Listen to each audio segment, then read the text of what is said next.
O som metálico ecoou pela oficina como um sussurro de morte. Era um ruído quase imperceptível, escondido entre o barulho familiar dos motores e ferramentas. Mas para os ouvidos aguçados de uma criança cega de 10 anos, aquele som não pertencia ali. Antes de mergulharmos nesta história extraordinária que mudou para sempre a vida de 200 pessoas, deixe um comentário dizendo de qual cidade você está ouvindo esta narrativa que prova que os heróis mais improváveis às vezes são aqueles que o mundo menos espera. Lucas Mendes Silva havia nascido em uma madrugada fria de junho, há exatos 10 anos. O parto complicado e a falta de oxigênio durante os primeiros minutos de vida haviam roubado sua visão para sempre. Mas como compensação, a vida lhe havia dado um dom extraordinário, uma audição tão apurada que conseguia identificar sons que outros nem percebiam existir. Seus cabelos castanho claros, sempre despenteados, contrastavam com os olhos azuis que, embora não enxergassem, pareciam captar tudo ao seu redor através de uma sensibilidade sobrenatural. A oficina mecânica Santos ficava na Rua das Flores, número 43, no bairro Operário de Vila Industrial, em Santo André. Era um local movimentado onde trabalhadores vinham consertar suas motos e carros velhos. O cheiro de óleo queimado, graxa e metal aquecido impregnava o ar, criando uma atmosfera única que Lucas conhecia melhor que qualquer pessoa vidente. Seu João Carlos Santos, 52 anos, era o proprietário da oficina, um homem robusto, com mãos calejadas de quem trabalhava com ferro desde os 14 anos de idade. Seus cabelos grisalhos estavam sempre sujos de graxa, e uma cicatriz atravessava sua testa esquerda, lembrança de um acidente com uma morsa 20 anos atrás. Apesar da aparência rude, João Carlos tinha um coração bondoso, especialmente quando se tratava de Lucas. "Menino, que você está fazendo aí parado perto da bancada?" perguntou João Carlos, secando as mãos numa estopa suja. "Sua mãe não falou para você não ficar muito perto das ferramentas?" Lucas segurava sua bengala branca com uma das mãos e com a outra tateava cuidadosamente a superfície da bancada de trabalho. "Desculpa, seu João, é que eu estou ouvindo um barulho estranho e não consigo entender de onde vem." O mecânico parou o que estava fazendo e prestou atenção. A oficina estava com seu movimento normal da tarde de quarta-feira. 3 carros no elevador, 2 motos no chão e o som constante de ferramentas sendo usadas por Marcos e Edilson, seus 2 funcionários. "Não estou ouvindo nada de diferente, garoto. Deve ser impressão sua." Mas Lucas balançou a cabeça com determinação. Durante seus 10 anos de vida, ele havia desenvolvido uma capacidade auditiva que impressionava até mesmo os médicos. Conseguia distinguir o som de diferentes marcas de carro apenas pelo ronco do motor, identificar o humor das pessoas pelo tom de voz e, mais impressionante ainda, detectar problemas mecânicos que às vezes nem os próprios mecânicos percebiam. "Não, seu João, tem um som que não é da oficina. É como se fosse um tic-tac muito baixinho, mas constante, como um relógio, só que mais rápido." João Carlos franzou o senho. Em 38 anos trabalhando com mecânica, ele havia aprendido a confiar na intuição, e a intuição de Lucas, mesmo sendo apenas uma criança, havia se mostrado certeira várias vezes. Foi Lucas quem havia detectado o vazamento de gás no depósito 2 meses atrás, simplesmente pelo som diferente que fazia. Foi ele também quem havia percebido que o motor do Gol do Sr. Antônio estava com problema no virabrequim 3 dias antes de dar defeito. "Tic-tac, você disse?" João Carlos se aproximou de Lucas, abaixando-se para ficar na altura do menino. "E esse som vem de onde exatamente?" Lucas ficou imóvel por alguns segundos, concentrando-se intensamente. Seus olhos azuis se movimentavam como se pudessem enxergar, mas era apenas sua mente trabalhando, processando cada frequência sonora que chegava aos seus ouvidos privilegiados. "Vem de baixo", sussurrou Lucas. E parece que está ficando mais rápido." João Carlos sentiu um calafrio percorrer sua espinha.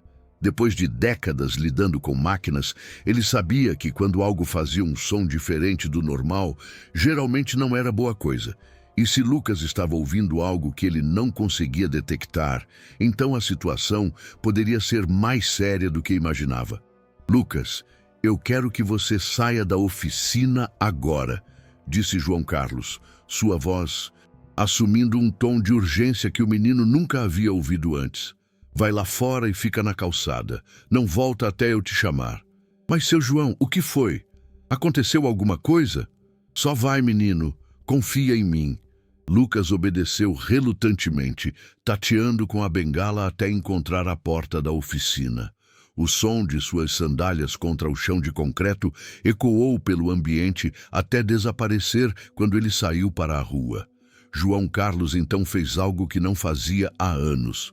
Parou completamente o trabalho da oficina. "Marcos, Edilson, parem tudo e venham aqui, agora." Os dois funcionários largaram suas ferramentas imediatamente. Marcos, um rapaz de 25 anos, magro e sempre sorrindo, se aproximou limpando as mãos numa toalha. Edilson, mais velho, 41 anos, homem sério e experiente, veio caminhando com a expressão preocupada. "Que foi, chefe?" perguntou Marcos. "Vocês estão ouvindo algum som estranho aqui dentro?" Os dois ficaram em silêncio, prestando atenção. Após alguns segundos, Edilson balançou a cabeça. "Nada além do normal, João." "Por quê?" "O Lucas disse que está ouvindo um tic-tac vindo de baixo da oficina. E vocês sabem que aquele menino nunca erra quando se trata de som." Edilson e Marcos trocaram um olhar significativo. Ambos já haviam presenciado situações em que a audição excepcional de Lucas havia detectado problemas que passaram despercebidos por todos os outros. "E você acha que pode ser o quê?" perguntou Edilson, agora também visivelmente preocupado. "Não sei, mas não gosto nada disso", respondeu João Carlos. "Vamos verificar o subsolo. Edilson, pega a lanterna grande. Marcos, você vem comigo."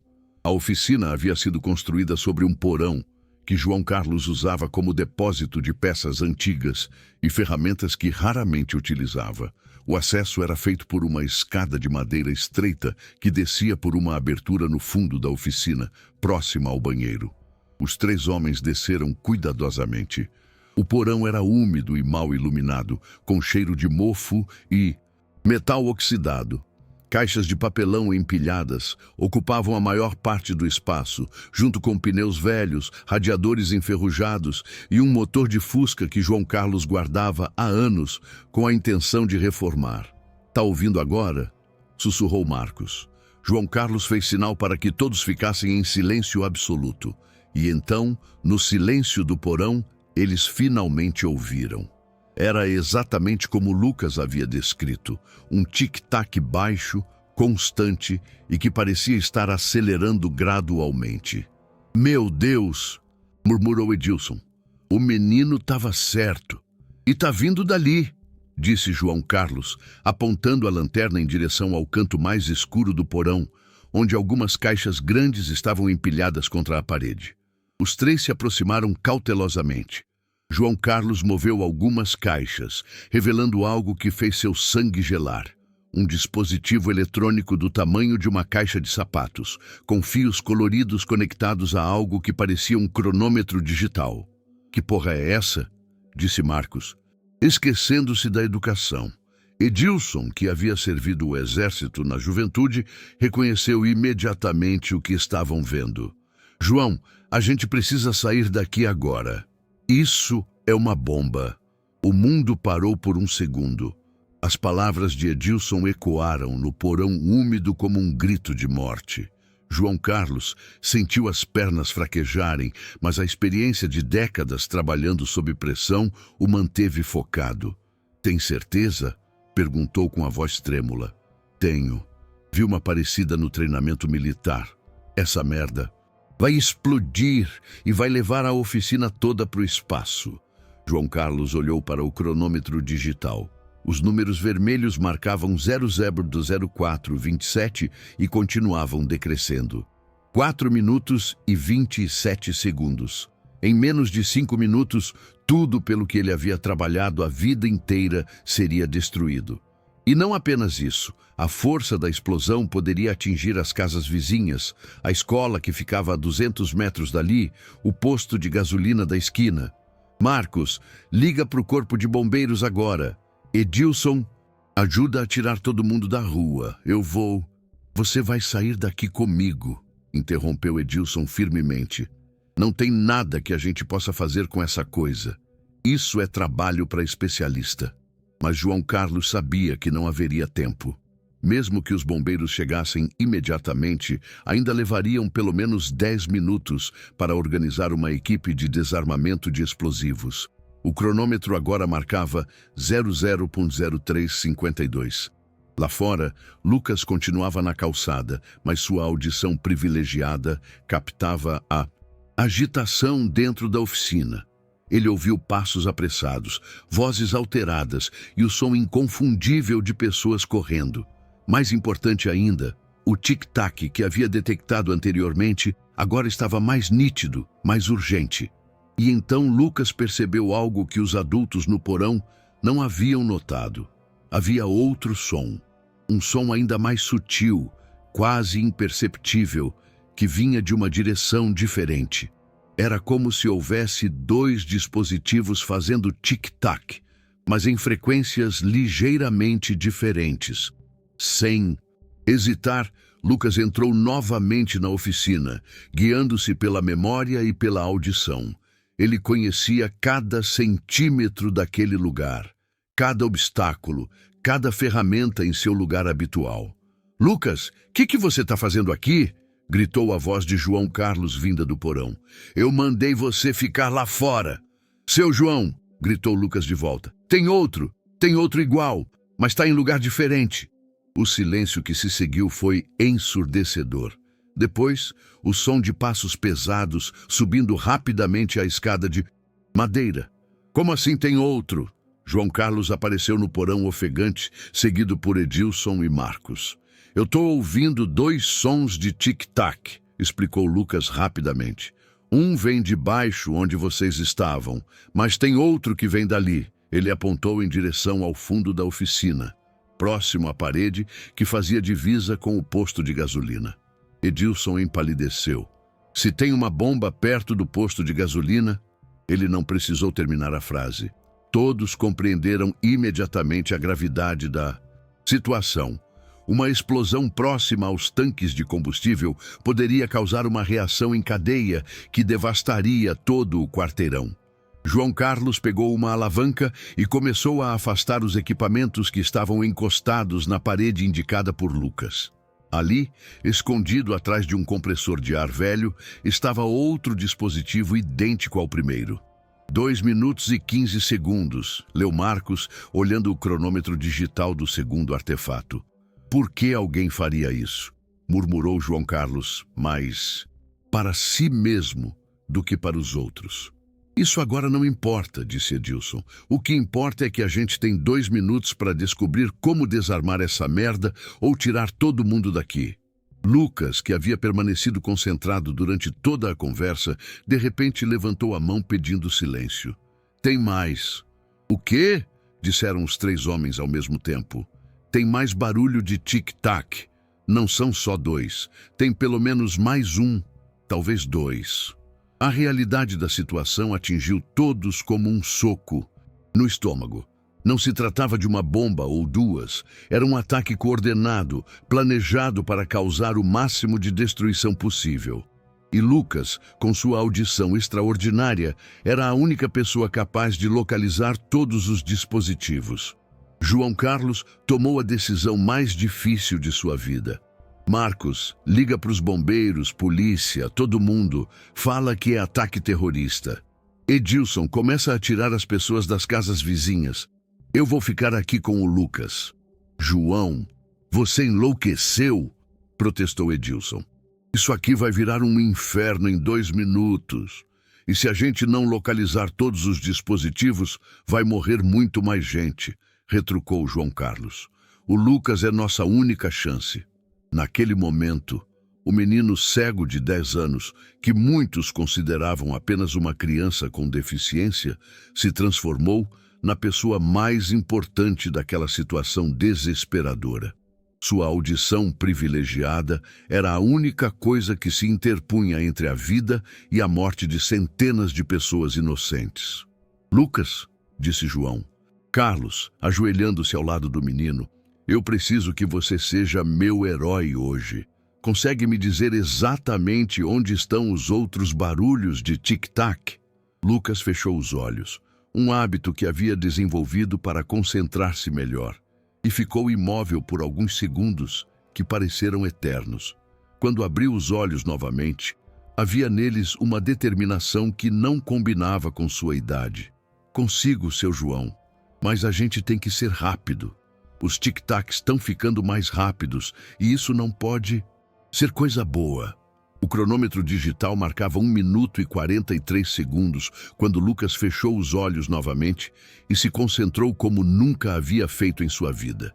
Sua audição extraordinária havia se tornado a única esperança de centenas de pessoas inocentes. O silêncio na oficina era quase sepulcral, quebrado apenas pelos tic-tacs sinistros que ecoavam de diferentes direções.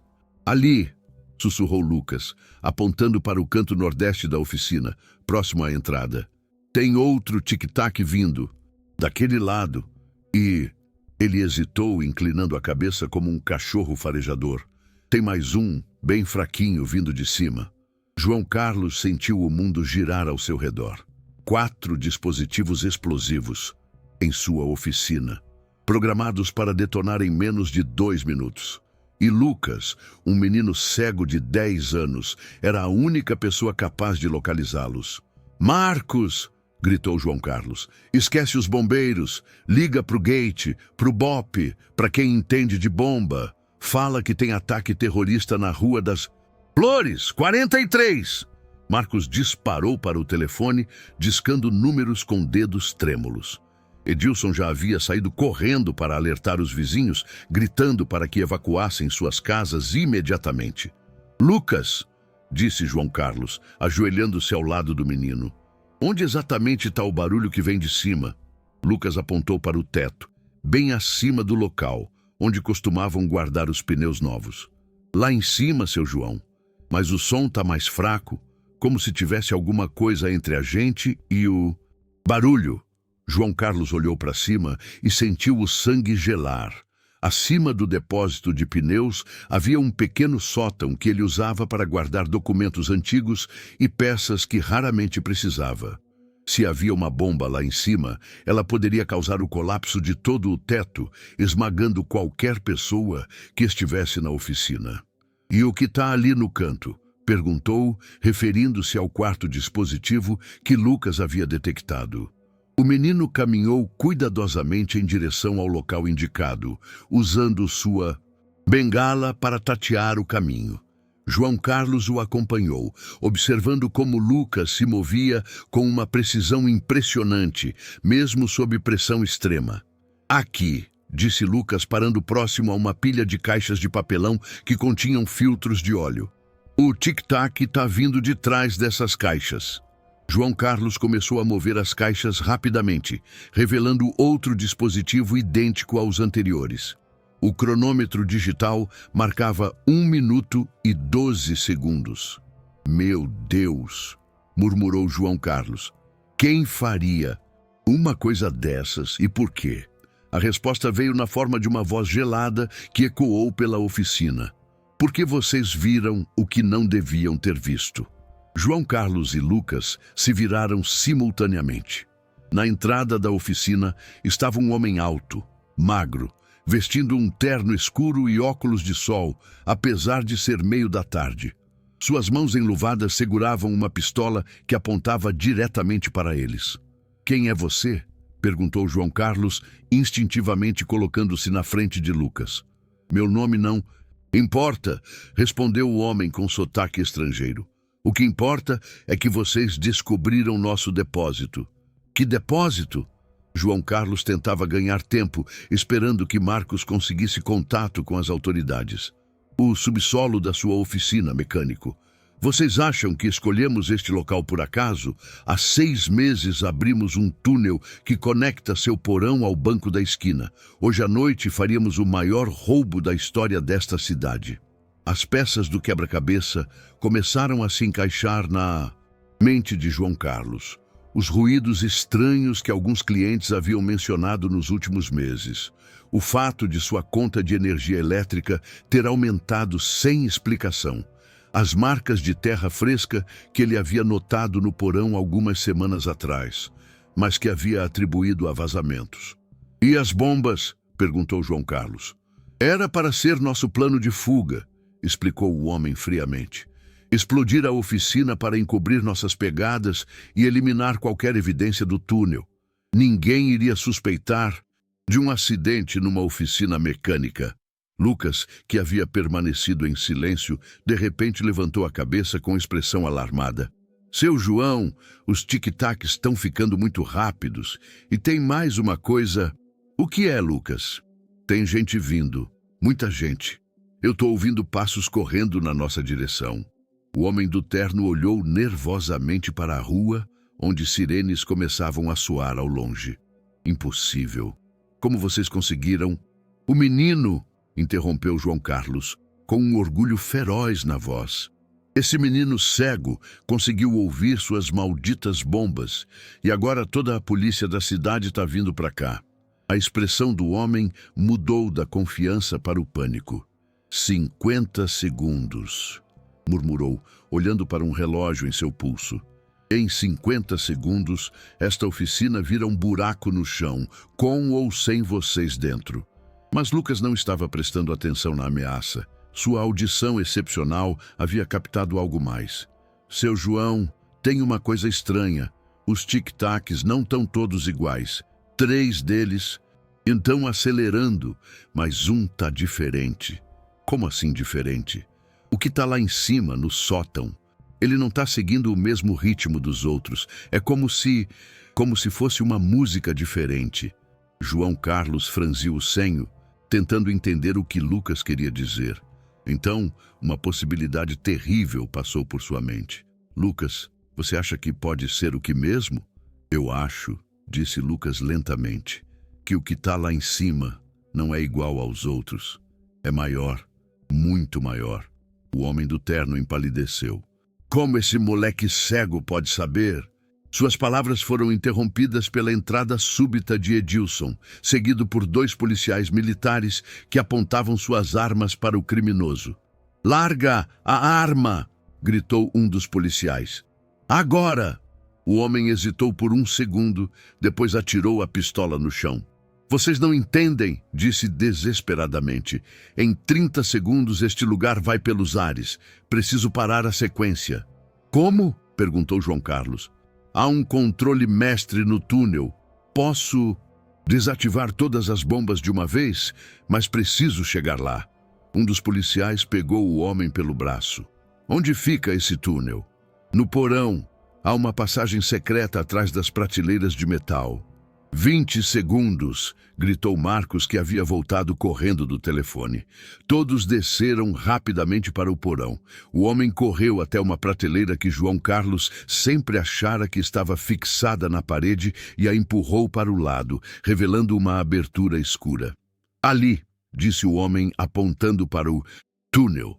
"O controle fica a 50 metros daqui. Você não vai a lugar nenhum", disse o policial, mantendo a arma apontada. "Então quem vai?" perguntou o homem, o desespero evidente em sua voz. "Em 15 segundos, 200 pessoas vão morrer." Foi então que Lucas, que havia descido atrás dos adultos, falou.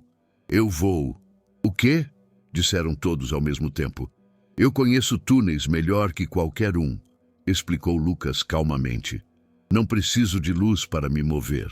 E se esse homem está falando a verdade sobre o controle, eu consigo chegar lá mais rápido que qualquer um." "Lucas, você é uma criança", protestou João Carlos. "E é muito perigoso." 10 segundos, gritou Marcos. "Não tem escolha." gritou o homem. O controle é uma caixa vermelha com um botão grande no meio. Você precisa apertar e segurar por 3 segundos. Lucas não esperou mais permissão. Largou sua bengala e correu para dentro do túnel, usando suas mãos para se guiar pelas paredes de terra. O túnel era estreito e úmido, escavado rudimentarmente por ferramentas improvisadas. Mas para Lucas, que havia passado a vida inteira navegando no escuro, era apenas mais um ambiente para explorar. Seus pés descalços sentiam cada irregularidade do chão. Suas mãos liam cada curva da parede como se fosse braille. 5 segundos, ouviu a voz distante de Marcos. Lucas correu mais rápido do que jamais havia corrido em sua vida. Seus pulmões queimavam, seu coração batia como um tambor, mas ele não diminuiu o ritmo. Através do som de sua própria respiração, ele conseguia ouvir o eco de sua voz, refletindo nas paredes, criando um mapa mental do túnel. 3 segundos! Então, Lucas sentiu um espaço maior se abrir à sua frente. Suas mãos tatearam rapidamente e encontraram uma mesa improvisada. Em cima dela, seus dedos localizaram uma caixa que parecia ser feita de metal e que emitia um zumbido baixo. 2 segundos! Lucas encontrou o botão. Era exatamente como o homem havia descrito. Grande, circular, no centro da caixa. Sem hesitar, ele pressionou o botão com toda a força e contou mentalmente 1, 2, 3. O silêncio que se seguiu foi absoluto. Por alguns segundos ninguém se moveu. Depois, a voz trêmula de João Carlos ecoou pelo túnel. Lucas, você tá bem? Tô sim, seu João, respondeu a voz do menino vinda das profundezas do túnel. E acho que deu certo. Não tô mais ouvindo nenhum tic-tac. Um grito de alegria coletivo explodiu no porão. Os policiais abraçaram uns aos outros. Edilson começou a chorar de alívio e João Carlos se apoiou na parede tremendo de emoção. O menino conseguiu, murmurou um dos policiais incrédulo. Ele realmente conseguiu. Minutos depois, Lucas emergiu do túnel, sujo de terra, mas sorrindo da orelha na orelha. João Carlos o pegou no colo e o abraçou como se fosse seu próprio filho. Você salvou todo mundo, garoto, disse João Carlos com a voz embargada. Você é um herói. Não fiz nada demais, respondeu Lucas modestamente. Só usei minha audição. Mas o homem do terno, agora algemado, olhava para Lucas com uma mistura de respeito e incredulidade. Como você conseguiu? Perguntou. O túnel é um labirinto. Tem várias bifurcações. Como você soube qual caminho seguir? Lucas sorriu. O senhor estava errado sobre uma coisa. Eu não sou só um menino cego. Eu sou um menino cego que escuta o mundo de um jeito que vocês nunca vão conseguir entender. Nas horas que se seguiram, a verdade completa sobre o esquema foi revelada. O grupo de criminosos havia planejado o assalto ao Banco Central por mais de 1 ano. O túnel que haviam escavado era uma obra de engenharia impressionante, conectando o porão da oficina diretamente ao cofre do banco. A bomba no sótão, como Lucas havia suspeitado, era diferente das outras.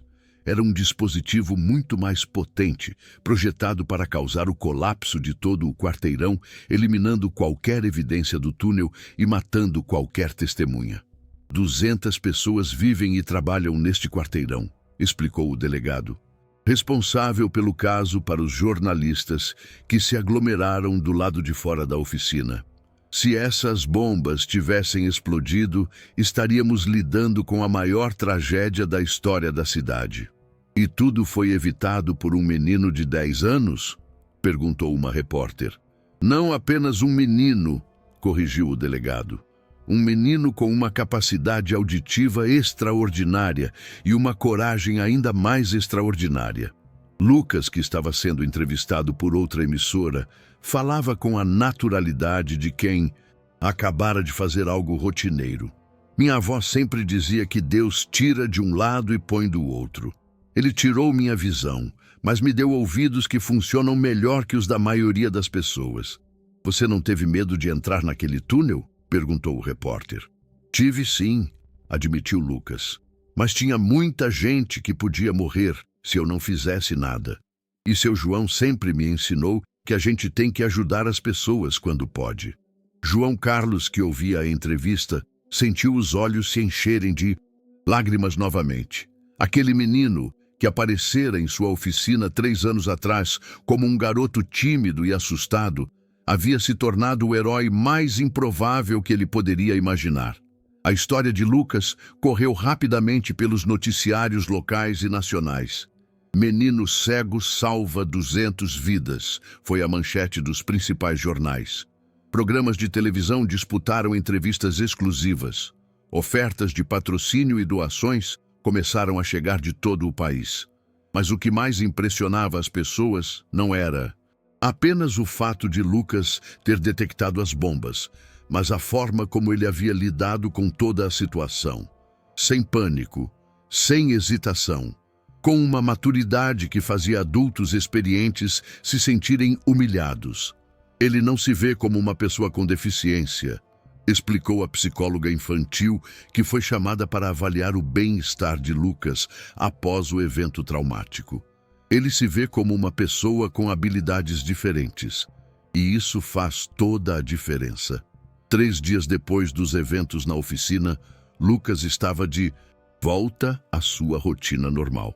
Acordou cedo, tomou café com sua mãe, Dona Carmen, e se dirigiu à oficina como fazia todos os dias desde que João Carlos havia se oferecido para cuidar dele enquanto ela trabalhava.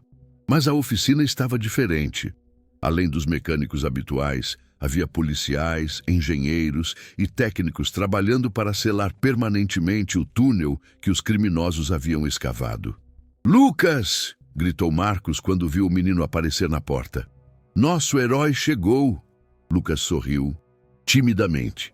Apesar de toda a atenção da mídia, ele ainda se sentia desconfortável sendo chamado de herói. Para ele, havia apenas feito o que qualquer pessoa faria na mesma situação. "Seu João tá aí?" perguntou Lucas. "Tô aqui, campeão", respondeu João Carlos, aparecendo de trás de um carro. "E tenho uma surpresa para você." "Que surpresa!" João Carlos conduziu Lucas até o fundo da oficina, onde uma pequena multidão havia se reunido. Quando Lucas se aproximou, todos começaram a aplaudir. "Quem são essas pessoas?" perguntou Lucas confuso. "São os moradores do quarteirão", explicou João Carlos. "Eles vieram aqui para te agradecer pessoalmente por ter salvado suas vidas." Uma senhora idosa se aproximou de Lucas e segurou suas mãos. "Meu netinho de 5 anos estava brincando no quintal na hora que as bombas iam explodir", disse ela com a voz embargada. "Se não fosse por você..." Ela não conseguiu terminar a frase, mas não precisava. Lucas entendeu. "Não precisa me agradecer", disse. Lucas gentilmente: "Eu só fiz o que tinha que fazer." "Mas você foi muito corajoso", disse um homem de meia idade. "Entrar naquele túnel escuro, sozinho." "Para mim não fazia diferença estar escuro", explicou Lucas. "Eu sempre vivo no escuro, então não era nada assustador." A simplicidade da resposta fez várias pessoas sorrirem através das lágrimas. Durante a manhã, dezenas de pessoas passaram pela oficina para conhecer Lucas e expressar sua gratidão. Cada uma tinha uma história para contar. A mãe que estava amamentando seu bebê quando tudo aconteceu. O idoso que acabara de chegar do hospital. As crianças que estavam na escola próxima. "Você sabe quantas pessoas realmente vivem neste quarteirão?" perguntou João Carlos para Lucas durante o almoço. "Não." "Quantas?" 217, contando bebês, crianças, adultos e idosos. 217 vidas que continuam existindo porque você teve coragem de entrar naquele túnel. Lucas ficou em silêncio por alguns momentos, processando a magnitude do que havia acontecido. 217 pessoas, 217 famílias que não foram destruídas. 217 futuros que continuaram possíveis. "Seu João", disse Lucas finalmente, "posso te fazer uma pergunta?" "Claro, garoto." O senhor acha que foi por acaso que eu estava aqui na oficina naquele dia? João Carlos parou de comer e olhou para Lucas. Era uma pergunta profunda, carregada de significado filosófico e espiritual.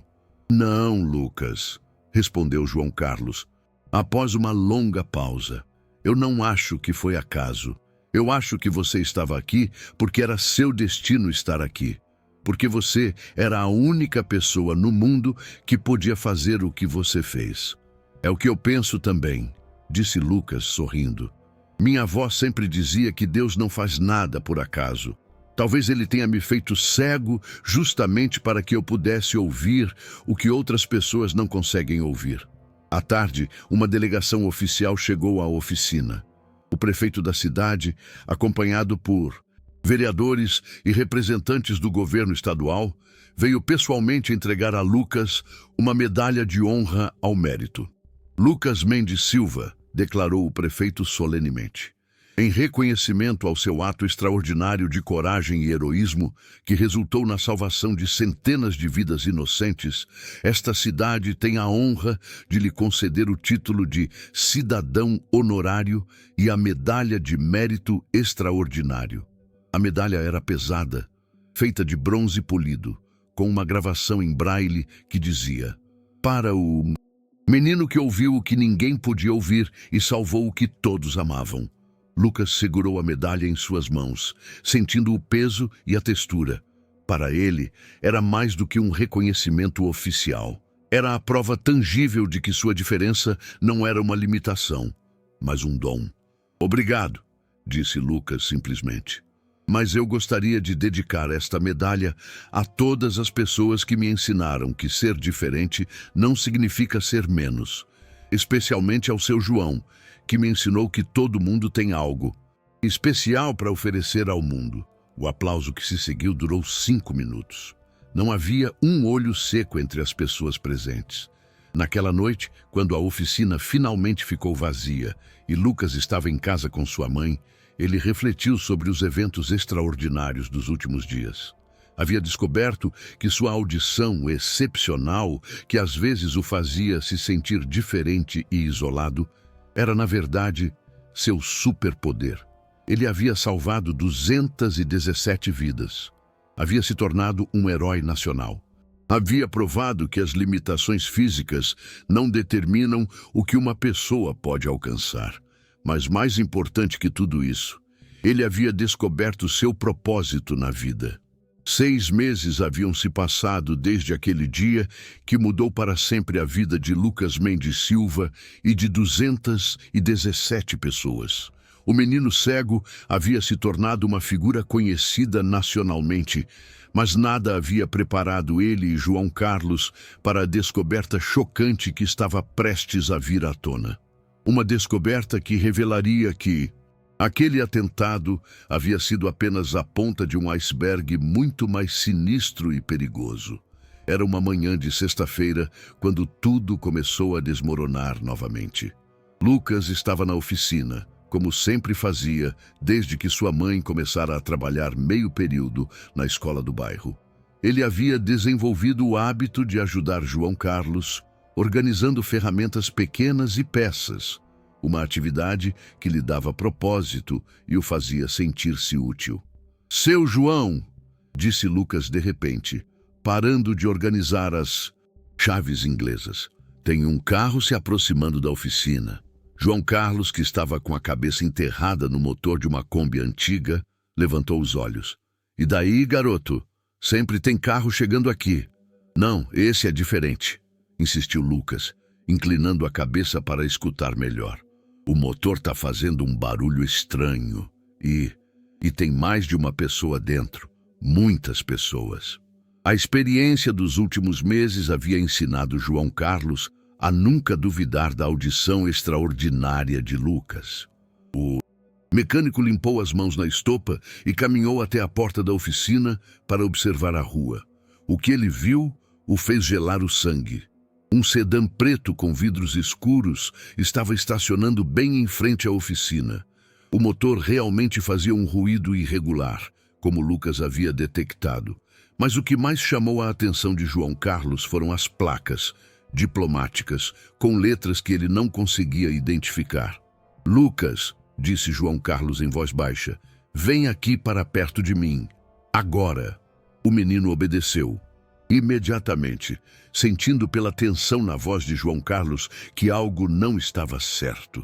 Seus passos cuidadosos o levaram até junto do mecânico, que instintivamente colocou uma mão protetora sobre o ombro do garoto. 4 homens saíram do sedã. Todos vestiam ternos escuros idênticos, óculos de sol e tinham uma postura militar inconfundível.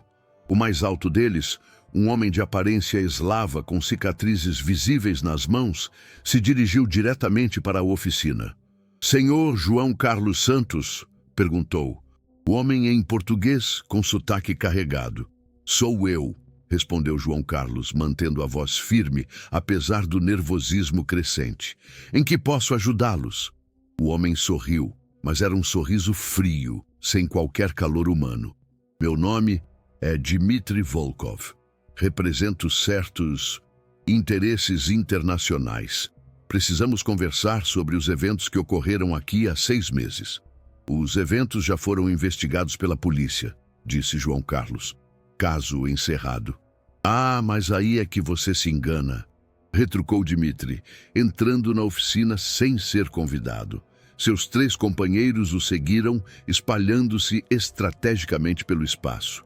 "O caso está longe de estar encerrado. Na verdade, ele apenas começou." Lucas, mantendo-se próximo a João Carlos, sussurrou quase inaudivelmente: "Seu João, eles têm armas. Eu posso ouvir o metal roçando contra o tecido dos paletós." João Carlos engoliu seco. Se Lucas estava certo, e ele sempre estava, então aqueles homens não haviam vindo para uma conversa amigável. "O que vocês querem?", perguntou João Carlos diretamente. Dmitry se aproximou de uma bancada de trabalho e pegou uma chave de fenda, examinando-a como se fosse um objeto fascinante. "Vocês destruíram uma operação que levou 3 anos para ser planejada. Uma operação que envolveu investimentos de vários milhões de dólares. Vocês são os criminosos que tentaram explodir o quarteirão", concluiu João Carlos. "Criminosos?" Dmitry soltou uma risada seca. "Senhor Santos, você é muito ingênuo. Não somos criminosos, somos empresários. Empresários muito especiais que trabalham com aquisições corporativas não convencionais." O eufemismo não enganou ninguém.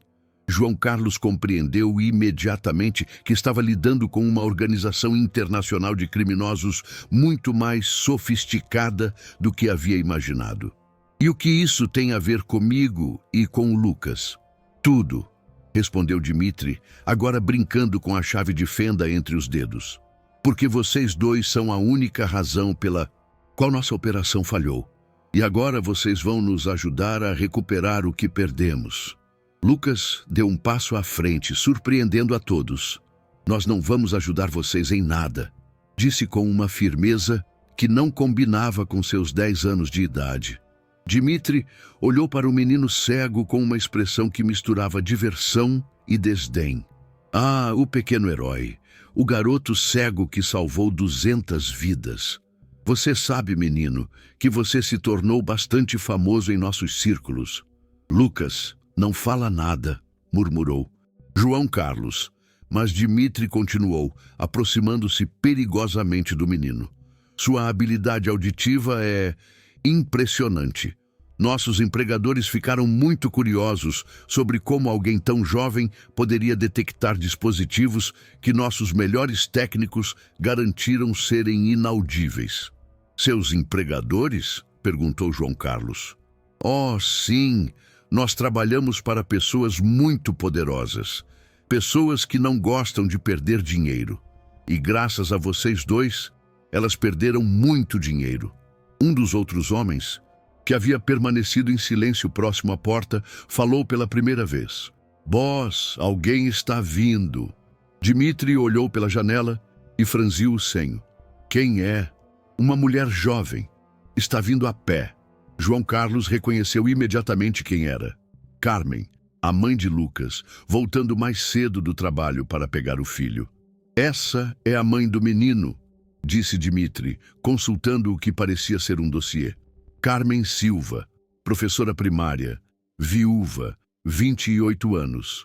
O fato de aqueles homens terem informações tão detalhadas sobre a família de Lucas fez João Carlos perceber que estavam lidando com uma ameaça muito mais séria do que havia imaginado.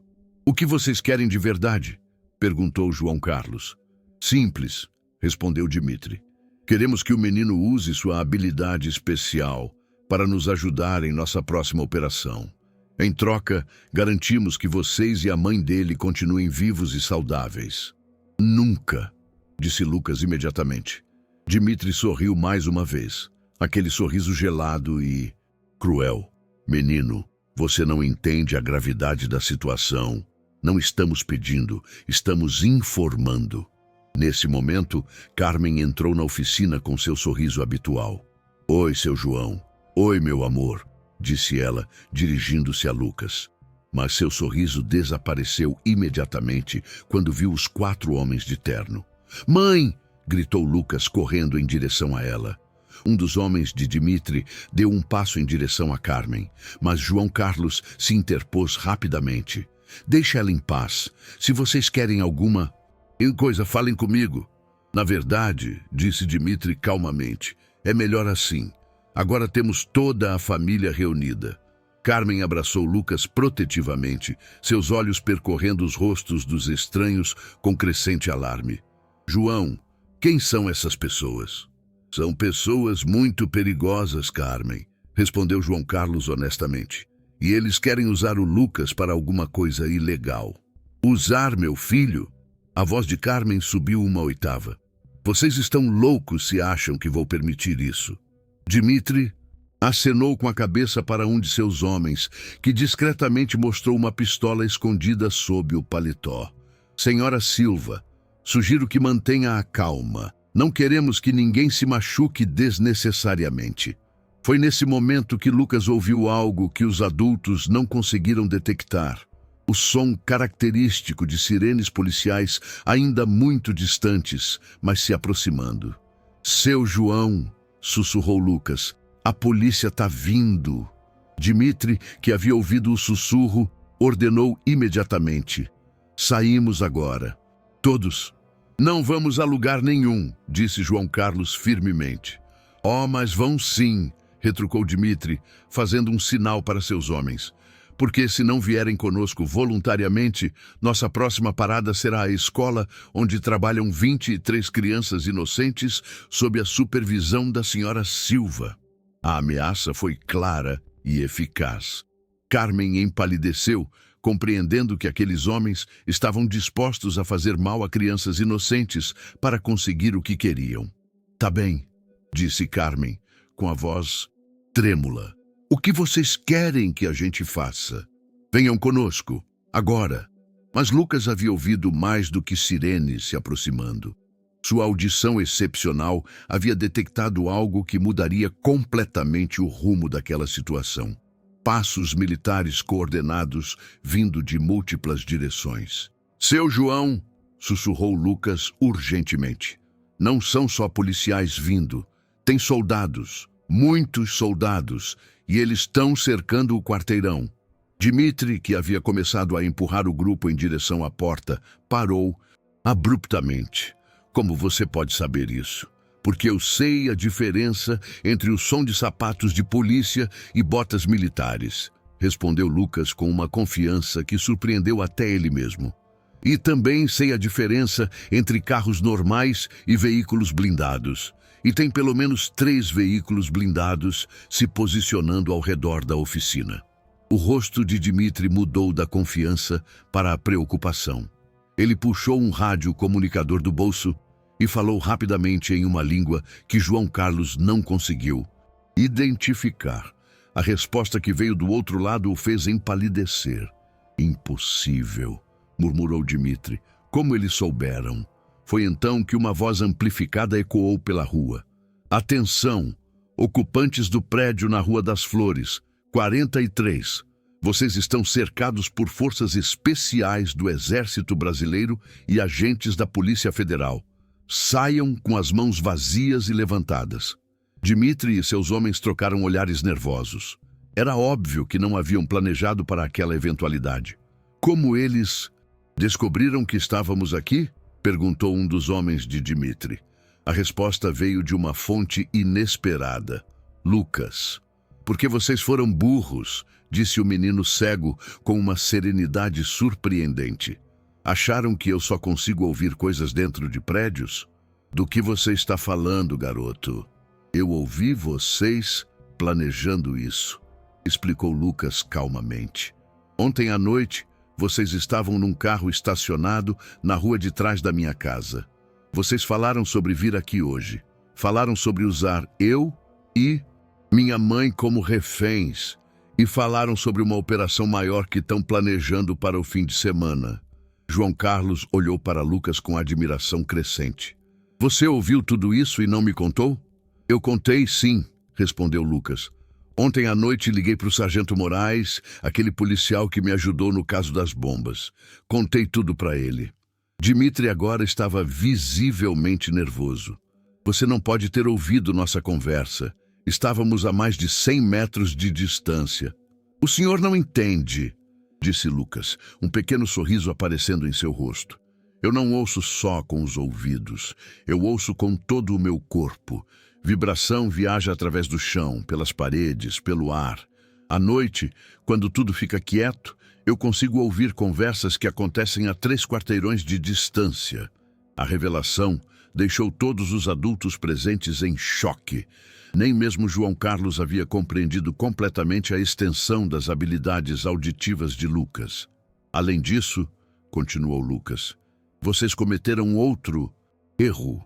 O carro de vocês tem um vazamento no sistema de escape. Eu reconheci o som específico desse defeito quando vocês chegaram aqui hoje. É o mesmo som que ouvi ontem à noite. Dmitri estava agora visivelmente desesperado. Menino, você não compreende com quem está lidando. Nossa organização tem alcance internacional. Se vocês nos entregarem para as autoridades, outros virão. E da próxima vez, não seremos tão gentis. Talvez, disse Lucas calmamente. Mas vocês também não compreendem com quem estão lidando. O que você quer dizer? Lucas caminhou até a janela da oficina, seus passos seguros, apesar da tensão da situação. Vocês pensaram que era só eu e o seu João. Mas esquecem que eu salvei 217 pessoas há 6 meses. E sabe o que acontece quando você salva tantas vidas? O quê? Perguntou Dmitri, apesar de si mesmo.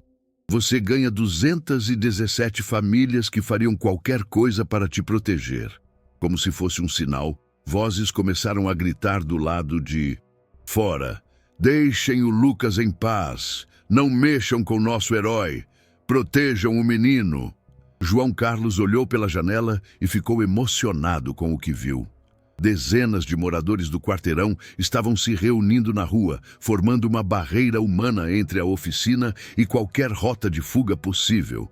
Homens, mulheres, crianças, idosos, todos unidos na proteção do menino que havia salvado suas vidas. Meu Deus! Murmurou Carmen, também olhando pela janela. O bairro inteiro está aqui. Não só o bairro, disse Lucas, sua audição detectando algo que os outros ainda não conseguiam ver. Tá vindo gente de outros bairros também. Eu tô ouvindo ônibus e carros parando mais longe e pessoas caminhando para cá. E ele estava certo. Nos minutos seguintes, centenas de pessoas começaram a se congregar ao redor da oficina. A notícia de que o menino herói estava em perigo havia se espalhado rapidamente pelas redes sociais, e pessoas de toda a cidade estavam vindo defender Lucas. Dmitri percebeu que a situação havia se tornado insustentável.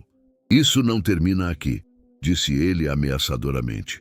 Nossa organização não esquece, não perdoa. Talvez não, respondeu uma voz familiar da porta da oficina. Era o Sargento Moraes, acompanhado por uma equipe de forças especiais totalmente armada. Mas vocês não vão ter oportunidade de fazer nada contra essas pessoas. Os 4 homens de Dmitri foram rapidamente dominados e algemados pelos soldados. Nenhum deles ofereceu resistência. Estavam completamente superados. Numericamente, Lucas, disse o sargento Moraes, abaixando-se para ficar na altura do menino. Você fez a coisa certa ontem à noite.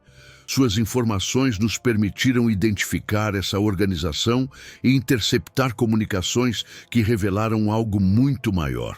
Algo maior? Perguntou João Carlos. Essa operação aqui era apenas uma distração, explicou o sargento. Enquanto eles mantinham vocês ocupados, outros membros da organização estavam planejando um atentado muito maior no centro da cidade. E agora? Perguntou Carmen. Agora, graças às informações de Lucas, conseguimos desmantelar a célula inteira. Foram presas 15 pessoas em 4 cidades diferentes. Lucas ficou em silêncio por alguns momentos, processando a magnitude do que havia acontecido. Mais uma vez, sua habilidade auditiva extraordinária havia sido instrumental em salvar vidas inocentes. Sargento, disse Lucas finalmente, posso fazer uma pergunta? Claro, garoto. Como o senhor soube tão rápido que eu tinha ligado ontem? E como conseguiu organizar toda essa operação em menos de um dia? O sargento Moraes sorriu. Lucas, depois do que aconteceu há 6 meses, foi criado um protocolo especial. Qualquer comunicação sua é tratada como prioridade máxima. Quando você ligou ontem à noite, imediatamente acionamos uma força-tarefa federal. Uma força-tarefa federal? Repetiu Carmen, impressionada. O Lucas se tornou o que chamamos de ativo nacional, explicou o sargento. Suas habilidades são consideradas tão valiosas para a segurança pública que ele tem proteção oficial permanente. Lucas franziu o senho. Isso significa que eu não posso mais ter uma vida normal. Não. Significa que você vai ter a vida mais normal possível, mas com a garantia de que pessoas como essas, ele apontou para os criminosos sendo levados, nunca mais vão conseguir chegar perto de você. Nas semanas que se seguiram, a verdade completa sobre a organização internacional foi revelada. Dmitry Volkov e seus associados faziam parte de uma rede criminosa que operava em 17 países, envolvida em tráfico humano, lavagem de dinheiro e terrorismo internacional.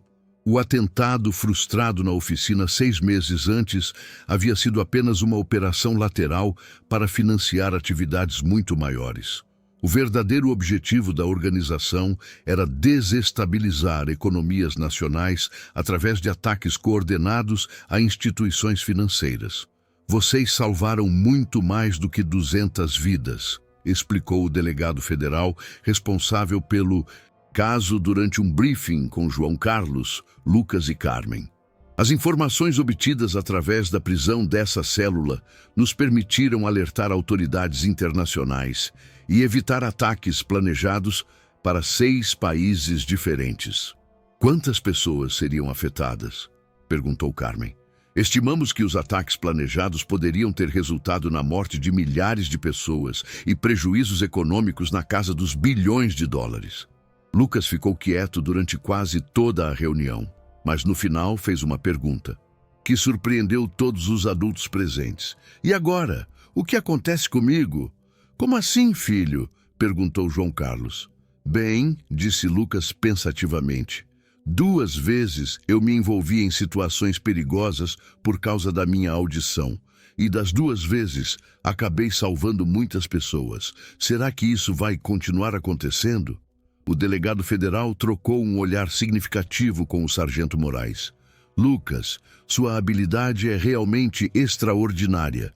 E é possível que, no futuro, possamos precisar da sua ajuda novamente. Mas ele é apenas uma criança, protestou Carmen. Sim, e sempre será tratado como tal, assegurou o delegado. Qualquer participação de Lucas em operações futuras seria sempre voluntária, sempre com supervisão completa e sempre com sua segurança como prioridade absoluta. Lucas pensou por alguns momentos. Posso decidir depois? Quando for mais velho? Claro que pode, respondeu o sargento Moraes. Mas, independente da sua decisão, você sempre terá nossa proteção e nosso respeito. 2 anos se passaram desde os eventos com Dmitry Volkov e sua organização. Lucas, agora com 12 anos, havia se tornado uma figura ainda mais conhecida nacionalmente. Sua história havia sido tema de livros, documentários e até mesmo um filme baseado em sua vida. Mas mais importante que a fama, era como Lucas havia se desenvolvido pessoalmente. Ele havia crescido em confiança, maturidade e compreensão de suas próprias habilidades únicas. João Carlos continuava sendo sua figura paterna, não oficial, ensinando-lhe não apenas sobre mecânica, mas sobre responsabilidade, coragem e humildade. A oficina havia se tornado um local de peregrinação para pessoas de todo o país que queriam conhecer o menino herói. Carmen havia se casado com o sargento Moraes, que havia pedido sua mão após 1 ano de namoro. Lucas não poderia estar mais feliz com a escolha de sua mãe. Moraes era um homem bom, que o tratava como filho verdadeiro. Lucas, disse João Carlos numa tarde de domingo, tenho uma proposta para você. Que proposta, seu João? O governo federal está criando um instituto especial, um lugar onde crianças e jovens com habilidades extraordinárias podem desenvolver seus talentos enquanto recebem educação normal. Lucas ficou interessado. E eu seria um dos estudantes. Não apenas um estudante, explicou João Carlos. Você seria o primeiro estudante. O instituto está sendo criado especificamente por causa de você e das suas habilidades. E teria outras crianças como eu, diferentes de você, mas também especiais. Crianças com memória fotográfica, com habilidades matemáticas extraordinárias, com talentos artísticos únicos. A ideia é criar um ambiente onde vocês possam desenvolver seus dons enquanto aprendem a usá-los para ajudar outras pessoas. Lucas considerou a proposta cuidadosamente. E vocês? O senhor e minha mãe e meu padrasto? Nós estaríamos sempre perto, assegurou João Carlos. O instituto fica aqui mesmo na cidade. Você continuaria morando em casa. Apenas estudaria lá durante o dia. E eu poderia continuar vindo à oficina? João Carlos sorriu. Garoto, você sempre vai ter um lugar na minha oficina. Sempre. Lucas assentiu lentamente. Eu aceito, mas só se tiver uma condição. Que condição? Quero que parte do instituto seja dedicada a ensinar outras pessoas sobre deficiência. Quero que as pessoas entendam que ser diferente não significa ser menos capaz. Considere feito, disse João Carlos, orgulhoso do menino que havia ajudado a o criar. 6 meses depois, o Instituto Nacional para Desenvolvimento de Talentos Extraordinários foi inaugurado com Lucas como seu primeiro e mais ilustre estudante. A cerimônia de abertura contou com a presença do presidente da República, ministros de Estado e representantes de organizações internacionais. Lucas Mendes Silva, disse o presidente em seu discurso, representa tudo o que há de melhor no potencial humano. Ele nos ensinou que limitações físicas não são obstáculos para a grandeza e que um coração corajoso pode mudar o mundo. Lucas, agora com 12 anos e meio, subiu ao palco para receber uma comenda especial. Sua postura era confiante, sua voz clara e forte. Obrigado, senhor presidente, disse Lucas. Mas eu gostaria de dizer uma coisa para todas as crianças que estão assistindo. Eu não sou especial porque sou cego. Eu sou especial porque aprendi a usar o que tenho da melhor forma possível. E vocês também podem fazer isso. Ele fez uma pausa, deixando suas palavras reverberarem pela audiência. Cada um de vocês tem alguma coisa única para oferecer ao mundo. Pode não ser audição super aguçada como a minha. Pode ser bondade, inteligência, criatividade, coragem. O importante é descobrir qual é o seu dom e usá-lo para ajudar outras pessoas. O aplauso que se seguiu durou 10 minutos. Não havia um olho seco no auditório. 5 anos depois, Lucas estava se formando no ensino médio como o melhor aluno de sua turma. O instituto havia se tornado um modelo copiado por países do mundo inteiro, e dezenas de jovens com habilidades extraordinárias haviam se beneficiado do programa pioneiro. Lucas, agora com 17 anos, havia decidido seguir carreira dupla, engenharia acústica e direito. Seu objetivo era desenvolver tecnologias que ajudassem pessoas com deficiência auditiva, ao mesmo tempo em que trabalhava na proteção legal dos direitos de pessoas com deficiência. Seu João me disse que você já foi aceito em 3 universidades diferentes, disse o Sargento Moraes, agora delegado Moraes, durante um jantar em família. Sim, mas já decidi qual vou escolher, respondeu Lucas. Qual? A Universidade de São Paulo. Quero ficar perto da família e da oficina. João Carlos, agora com 60 anos e cabelos completamente grisalhos, sorriu orgulhosamente. Garoto, você sempre vai ter uma vaga na oficina. Aliás, tenho uma proposta de sociedade para você. Sociedade? Isso, Santos em Silva, oficina mecânica e centro de desenvolvimento auditivo. Lucas riu. Gostei da ideia, mas tem que ter uma terceira parte, centro de treinamento para jovens com deficiência. Feito. Naquela noite, Lucas refletiu sobre a jornada extraordinária que havia vivido desde aquele dia, 7 anos atrás, quando ouviu pela primeira vez o tic-tac sinistro das bombas no porão da oficina. Ele havia salvado literalmente milhares de vidas. Havia se tornado um símbolo nacional de superação e coragem. Havia inspirado a criação de políticas públicas para pessoas com deficiência. Havia provado que limitações físicas não definem o potencial humano, mas mais importante que tudo isso, ele havia descoberto que sua diferença não era uma maldição, mas um dom. E um dom que ele usaria pelo resto da vida para tornar o mundo um lugar melhor. 10 anos depois do primeiro incidente na oficina, Lucas Mendes Silva era Dr. Lucas Silva, engenheiro acústico formado pela USP, advogado especializado em direitos humanos e diretor do Centro Internacional para Desenvolvimento de Habilidades Extraordinárias. Ele havia se casado com Ana Paula, uma jovem psicóloga que conheceu na universidade, e eles tinham 2 filhos. João Carlos, de 5 anos, batizado em homenagem ao mecânico que havia sido como um pai para Lucas, e Maria Carmen, de 3 anos, batizada em homenagem à sua mãe. Ironicamente, ambos os filhos de Lucas nasceram com visão perfeita, mas haviam herdado uma versão modificada de sua audição excepcional. Não tão aguçada quanto a do pai, mas definitivamente superior à média. Papai? Disse João Carlos numa manhã de sábado. Tô ouvindo um barulho estranho vindo da casa da vizinha. Lucas sorriu, lembrando-se da primeira vez que havia dito algo similar para sua mãe, tantos anos atrás. Que tipo de barulho, filho? Como se alguém tivesse caído e não conseguisse levantar. Lucas e Ana Paula trocaram um olhar preocupado.